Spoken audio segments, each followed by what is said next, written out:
1-р Петр номын 4-7-оос. За өнөөдрийн гол авч байгаа ишлэл маань 1-р Петроос байна. За би эндээс дуудъя. За онлайнд байгаа бас итгэлийн ах дүүстэй бас мэдчлээ. Тэг үргэлж итгэвтэй оролцож байдагт баярлаа. За тэг өнөөдөр бүгдээрээ бие биенээ гэсэн үгийн дотор бие биенээ зоригжуулнаа.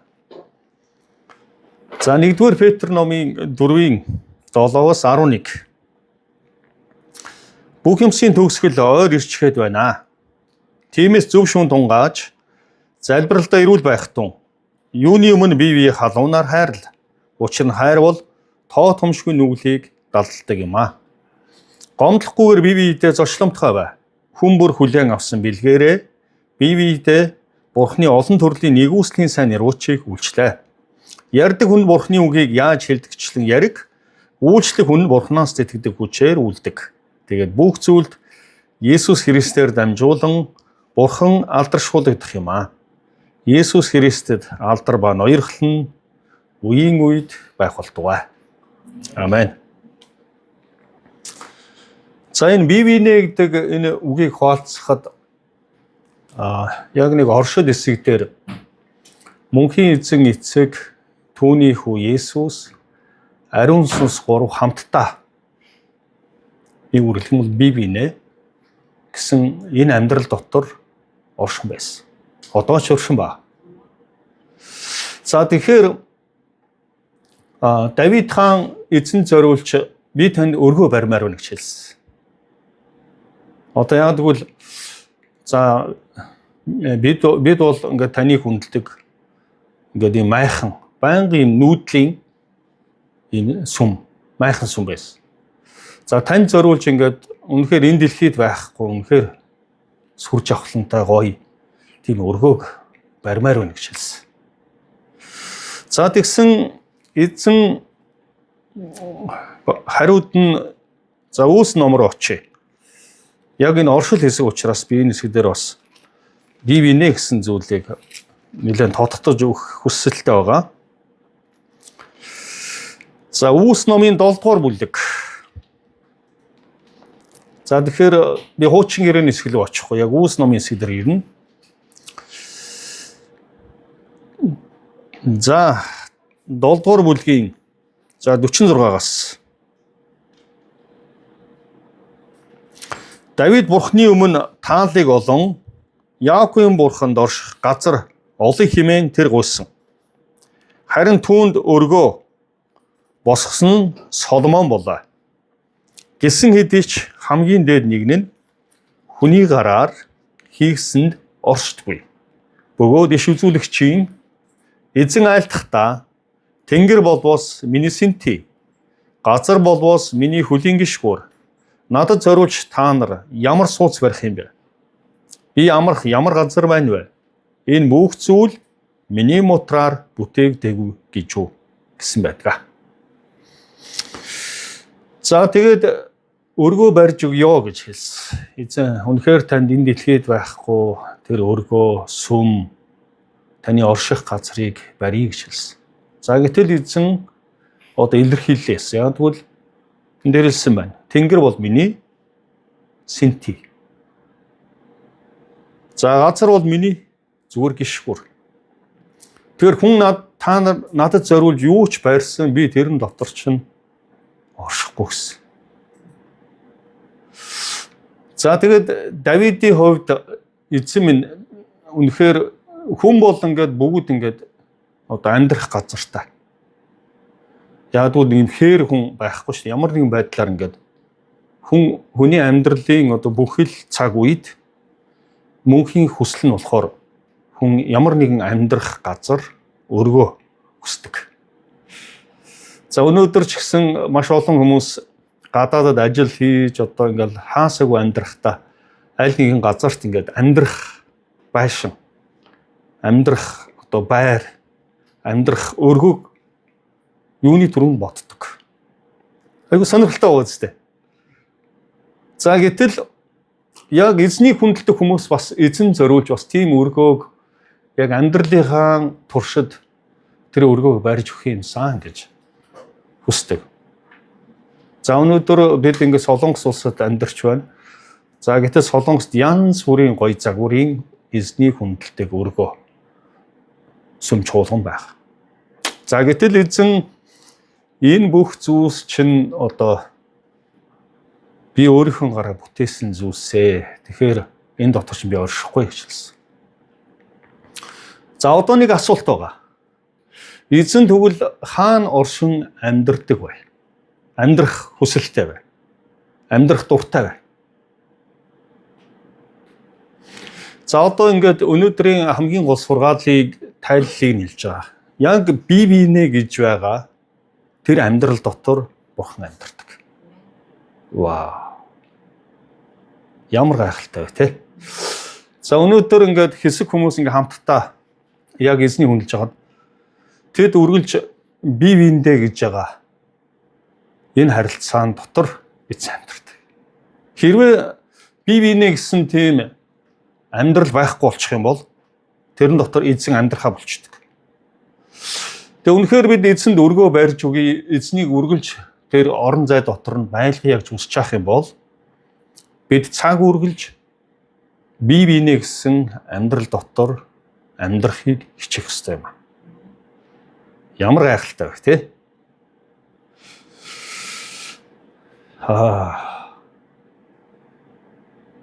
За энэ бол үнэхээр гайхалтай зүйл шүү. Гэтэл өнөөдөр хүмүүс ер нь бие биенээ гих сэтгэл байхгүй болцсон. Одоо нэгсэн хуваач хийсэн, амиа утсан. Эсвэл өөр зүйл рүү анхаарал тавьчихгууд тэр орон зай дотор чи эзэн байхгүй болчихж байгаа. Эзэн байхгүй болчихно гэдэг маань тэр бол шашин болж ийн гэсэн үг. Хувь хуурай. Одоо зүгээр л нэг дэг жаяг дагдаг. Тодорхой нэг зүйлийн өмнө мөрөгдөг ийм л хүмүүс болж хувирдаг. Яг бол эзэн байхгүй тэр үйл явдал дотор юу болдог вэ? Шашин бий болдог. Зүгээр л одоо хиймэл тийм орон зай.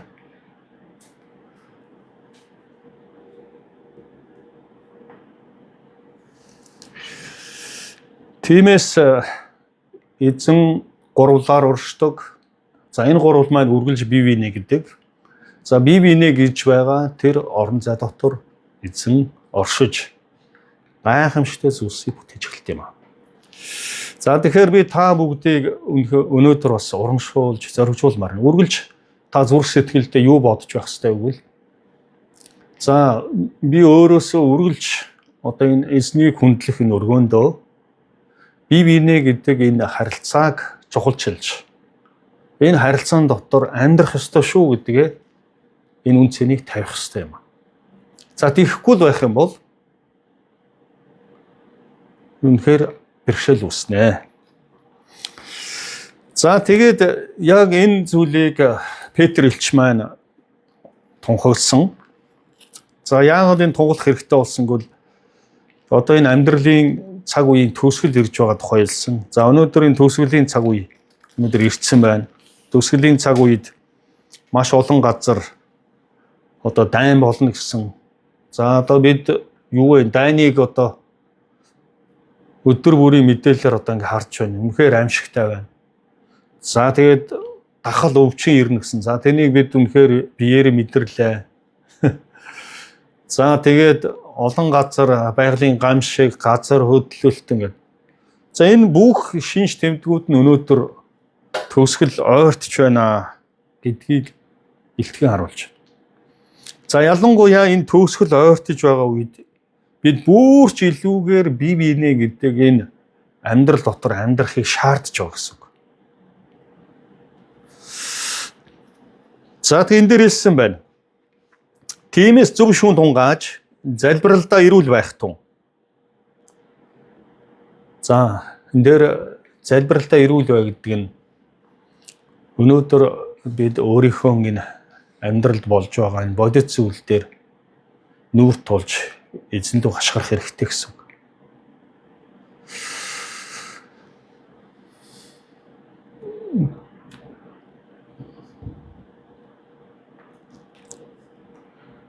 За яг жилийн өмнө би Америкийн Вашингтон DC хотод одоо нэг балетын сургуулийн захирал одоо эзний зарцтай уулзаад хоёлаа гоё мөрөөдлөө яриад ирээдүйд өөрийнх нь амьдарч байгаа газар бас эзний өргөөг барья. Заавал гоё даалдаг чи бэлдээ. За үнэхээр тэр цаг хугацаа бас илүү бие биендээ гэсэн цаг хугацаа байсан баг. Бие биендээ тусалдаг. За нөгөө ах маань ингээд маш урт юутай өөрөө лимузин одоо жуулчдад үйлчлдэг том трактай. Тэгээд ялангуяа бороотой өдөр бол өөрөө бас нэг хаяа нэг харахгүй байгаад. Тэгээд над руу яриад пастраа ингээд надад хажууд маань ингээд зам харж өгөх хэрэгтэй байна туслаач. Тгийгээд одоо хаавсын хол газар шиг явж очиод тэн туслана. За тэгээд миний хувьд бас хэрэгцээ гарвал нөгөө ахтай хэлэхэр ингээд за нэг үр хэлэх бол ингээд яг нөгөө бие биендээ туслаа. Тэгээд гайхалтай юм бүтээн гэжсэн. За тэгсэн тэр ах маань ингээд эзний ус руу саяхан явсан.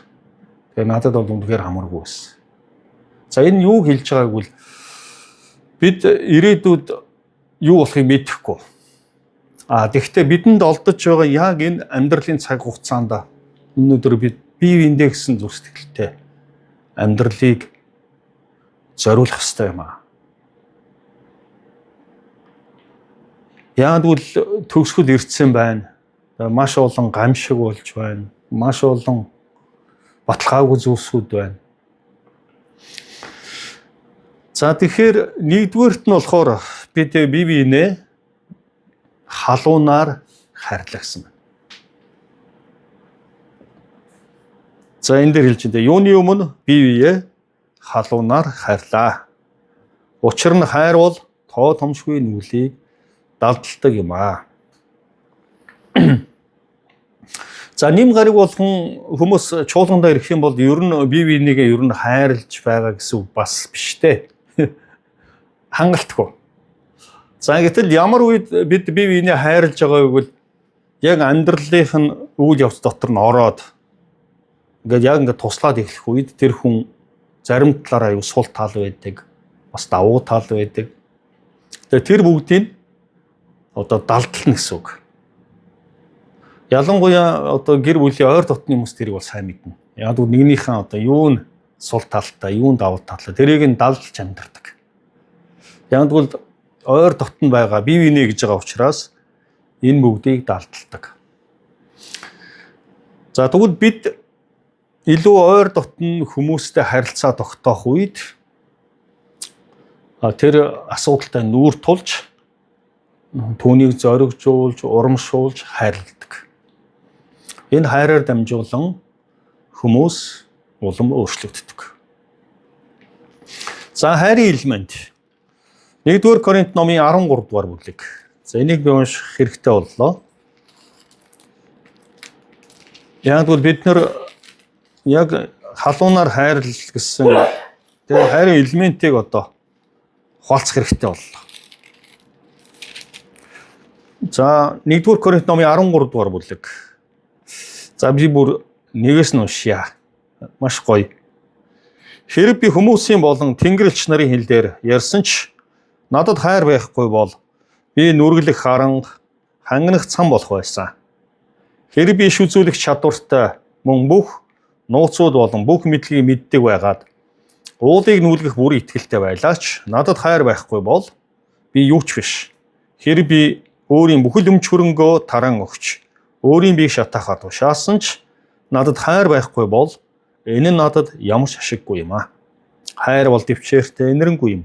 Хайр атаархдаггүй, бардамзан гаргадаггүй, ихрэхдаггүй, зохисгүй авиралдаггүй, өөрийг хэрдэггүй, ууралдаггүй, муутай тооцоо хийдэггүй, зөвд бус байдал баярлдаггүй. Харин үнэн баярлдаг. Бүгдийг дэвсгэрэлдэг, бүгдэд итгэдэг, бүгдэд найддаг, бүгдийг дэвсгэрэлдэг. За энэ бол хайрын бүх элементүүд байна. Тэгээ бид өөрөөсөө асууна гэсэн үг. Би өнөөдөр дэвчээртэй байна уу? Би инэрэнгүй байна уу? Би атаарх юугүй байна уу? Бардамзан надад байна уу? Их хэрэгтгүй, зогсгүй авиралдгүй, зөвхөн өөрийнхийг ирдэггүй, ууралдаггүй, муутай тооцоо хийдэггүй, зөвхт бус байдал баярлдаггүй, үнэнд баярлдаг, бүгдийг далдалдаг, бүгдэд итгэдэг, бүгдэд найддаг, бүгдийг дэсвэрлэдэг. Хэрвээ уулыг нүүлгэх итгэлтэй байлаач надад тэр хайр байхгүй бол тэр нь хоосон хөнгөнөх харанга мэтэ гэсэн.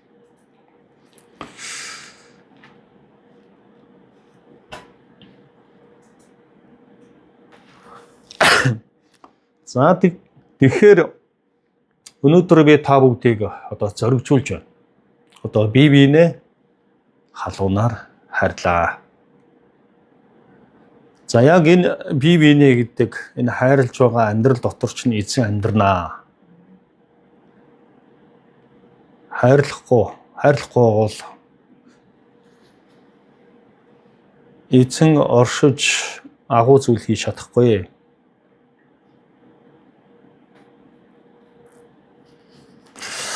Та нар бие биенээ хайрлах тун гэж би та нар шин тушаал өгье гэж хэлсэн. Энэ бол тушаал. Зүгээр энэ хүсэлт биш. За дуртай үедээ хийх зүйл биш.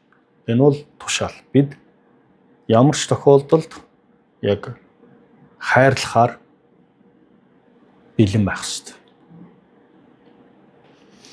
За хоёр дахь бие биенээ гэдэг дээр энэсэн. Гомдлохгүйгээр бие биедээ зочломтгой бай.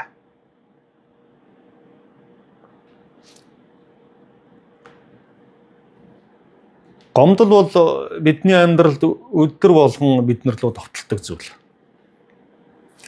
За тэгэхээр бид одоо яг энэ бейсболын яг цохор барьсан үнтэй адилхан байж хэвчээ. Тэгээд гомдлын бөмбөг ирэх юм шиг цохино. Ер нь болж игэл талбай гаргаа зогсчихвол ер нь оноогоо авдаг шүү. Айж охингүйг оноогоо авдаг.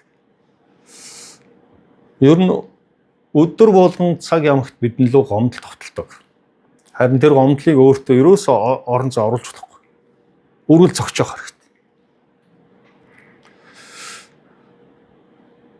За жишээ нь одоо би нэлээд орой ингээд ажил хийгээд ороод ирсэн чи эхнэр ямар ч хоол хийгээгүй ингээ зүгээр нөгөө гар утсаа үзээ суужсэн гэж бодъё л та. За тэгээ тэрхэн оронд би үйл явдлыг авахгүй зүгээр ингээл гомдлож эхлэх юм бол тэр өдрийн би баяр баясгалангаа хулгаад алдчихж байгаа. Гэтэл би өөр орж ирэл яг миний өдрийг гомдол орж ирэх үед яваа. Одоо цөлчлээ шүү дээ. За тэгээд ярилцсан. За миний эхнэр өнөөдрийг яаж өнгөрөөлөө гэсэн. Харин энэ ч нэг маш чухал зүйлийг тэмдэглэж аваад хоол хийж амжсангүй гэх юм бол зүгээр. Би ч. За тэгэх юм бол тэр өдрийг тэр баяр хөөргийг би алдахгүй гэсэн. Тэгэхээр гомдол бол үргэлж бидний амьдралд байгаа тэр агуу харилцаануудыг нураадаг. Тэгвэл бид энэ гомдлыг өөртөө эзэж зөвшөөрч болохгүй. За энэ гомдол маань нэгдүгээрт хүмүүстэй харилцах харилцааг хүндэрүүлдэг. Тэг хамгийн чухал зүйл нь эзэнтэй харилцах харилцааг хүндэрүүлдэг. Тэгэхээр бид энэ дээр хэлсэн байна. Тэг гомдлохгүйгээр бие биедээ зочломтгой бай гэж.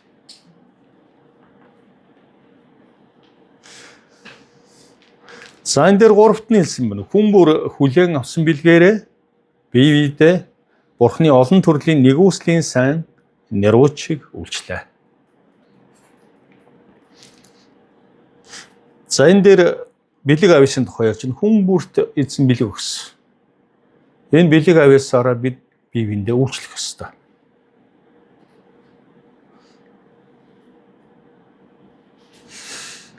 За үнэхээр энэ бэлэг авьяасууд хамтдаа ингэ хөдлөх юм бол өнөөдөр бид энэ Солонгос улсад байгаа бүх монголчуудад хүрэхэд хялбархан байх бол. Яг нь тэр бэлгүүдийг үргэлж бид нар бадрааж, ноцоож, асааж явах хэрэгтэй. Зоригжуулж явах хэрэгтэй. Тэгээ тэр хүн бүрт өгөгдсөн бэлэг учраас тэрийг аяндаа хийнэ гэсэн үг. Хүн бүр яг өөрт өгөгдсөн тэр бэлгээрэл үнэхээр би энэ бүгдээрээ эзэнд өөрийгөө зориулна гэсэн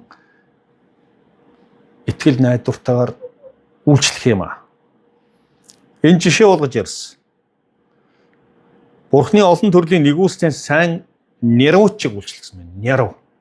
Энэ бол илүү өгөгдсөн бэлэгт маш итгэмжтэйгээр үйлчлэе гэдгийг хэлж байгаа. За нэг хамчлага өөрт нь нэг зарцтай 5 талант гэсэн. Нэг зарцтай 2 талант гэсэн. Нэг зарцтай 1 талант гэсэн. За тэгээд хэсэг хугацааны дараа ирэхэд 5 талант авсан зарц нь дахиад 5-ыг нэмээд 10 болгоцсон байсан. За 2 талант авсан зарц нь дахиад 2-ыг нэмээд 4 болгоцсон байсан. Харин 1 талант авсан зарц нь би танаас айгаад үнийг би хадгалсан гэж хэлсэн. Өсгөг. Тэр харин тэр эзэн нь 10 талант авсан зарцад 10 мужийг захируулсан, 4 талант болгосон зарцад 4 мужийг захируулсан, харин 1 талантыг авсан зарцыг шийтгсэн. За тэгэд хамгийн их таланттай 10 таланттай нэгэнд тэр талантыг өгсөн ба. Тэгвэл бидний амьдралд хүн бүрт эзэн талант өгсөн. Энэ талантыг бид өсгөж, эзэнд үйлчилж, өөрийгөө зориулах ёстой юм. Ярьдаг хүн нь Бурхны үгийг яаж хэлдэгчлээ яриг. Үйлчлэх хүн Бурхнаас сэтгэх хүчээр үлдэг. Тэгээд бүх зүйлд Есүс Христээр дамжуулан Бурхан алдаршуулгдах юм аа. Есүс Христэд алдар ба ноёрхол нь үеийн үед байх болтугай. За тэгэхээр бичээс дээр бие биенээ гэсэн хэсгийг та бүхэн маш олныг гаргаж ирж байна. Өнөөдөр би 3 зүйлийг л хуваалцаж байна. Бие биенээ халуунаар хайрл, гомдлохгүйгээр бие биендээ зочломтгой бай. Тэгээд бие биендээ өөрт өгөгдсөн бэлэг аясаараа үйлчил. За одоо би та бүхэнд нэг зүйл асууя. За өнөөдөр чинь 2026 он. За 26 он гэж ярив. За тэгвэл 100 жилийг нэмэхээр чи доо болох юм.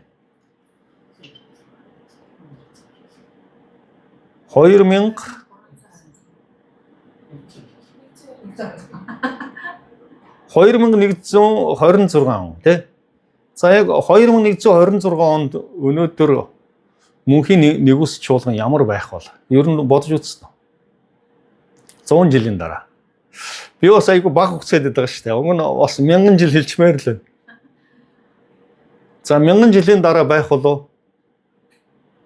Ер нь танд ямар итгэл байна? За хамгийн гол шалтгаан нь хэрвээ бид энэ чуулган маань цаг үргэлж бие биенээ гэсэн энэ амьдрал дотор амьдарсаар байх. Яг энэ үнцэнээ барьсаар байх юм бол 100 жилийн дараач, 1000 жилийн дараач эзний хүндсэн хүндэтгэл хэвээрээ байсаар байх болно. Харин бие биенээ гэсэн тэр үнцэн байхгүй болчих юм бол өнөөдөр би Европын маш олон чуулганууд ингээд ялангуяа Христийн эхний үеийн одоо Христийн маш гоё ингээд сүрлэг өргөөнүүд музей болцсон байгааг харсан. За дээр нь одоо лалын шишинтэй хүмүүс худалдаж аваад одоо лалын моск болцсон байгаа. Би тийм гаднаас нь харахад айгүй гоё. Одоо эзний өргөө. Тэгээ дотор нь яасан гэхээр моск болцсон байж байгаа. За эсвэл зарим газар нь гадна тал нь аюу гоё ингээд эзний өргөө ирнэ. Дотор талд нь супермаркет болсон. Худалдааны төв болсон. Нөгөө яг бол тэр дотор нь нөгөө эзний хүндлэх амьдрал байх болчих жоох.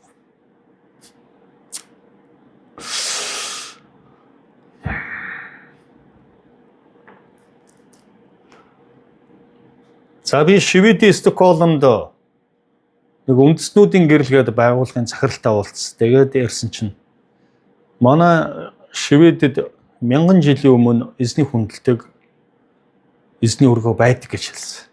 Бүр ингээ хойд хуучин Стокгольмд тэр одоо ч гэсэн байгаа гэж. Тэнд эзний хүндэлдэг гэж. Оо. Гэхдээ яг бүр хуучны модон байшин гэж байгаа. Тэгэхээр тэр байшин би түрүү хэлсэн тэр байшиндаа бас чухал биш. Хамгийн гол нь тэр хүмүүс үргэлж бие биенээ гэж байгаа. Энэ амьдрал дотор эзэн амьдрт юм аа. Тэгвэл эзэн өөрөө байгаа бол тэр өргөөндөө эзэн өөрөө мөнхөд байх бол. Тэр өргөөгөө эзэн үнэхээр хайрласаар байх бол. Тэр өргөөндөө эзэн оршин байгаа юм бол эзэн өөрөө оршин байгаа юм бол тэр агуу гайхалтай зүйлсийг хийсээр байх бол. Эзэн өөрөө тэр газарт оршин байгаа юм бол үнэхээр тэр газарт үнэхээр өөрчлөлтийг, шинжилтийг, баяр баясгалан, сайн сайхныг буулгасаар байх. Үеэс үед өөрийн тэр хүндэтгэлээ авсаар байх бол. Тэгвэл өнөөдөр би та бүгдийг зоригжуулан ятгах байна. Тэгээ хамгийн сүүлд нь энэ илэрхийлэгдэж байгаа үг бид 100 жилийн дараач, 1000 жилийн дараач энэ үгийг илэрхийлж хэлэх ийм эрх мэдэлтэй эзний өргөөг байгуулцгаая. Зэн дээр би дахиад уншия. Тэгээд бүх зүйлд Есүс Христээр дамжуулан Бурхан алдаршуулгадах юм аа. Есүс Христэд алдар ба ноёрхол нь үеийн үед байх болтугай. Ваа.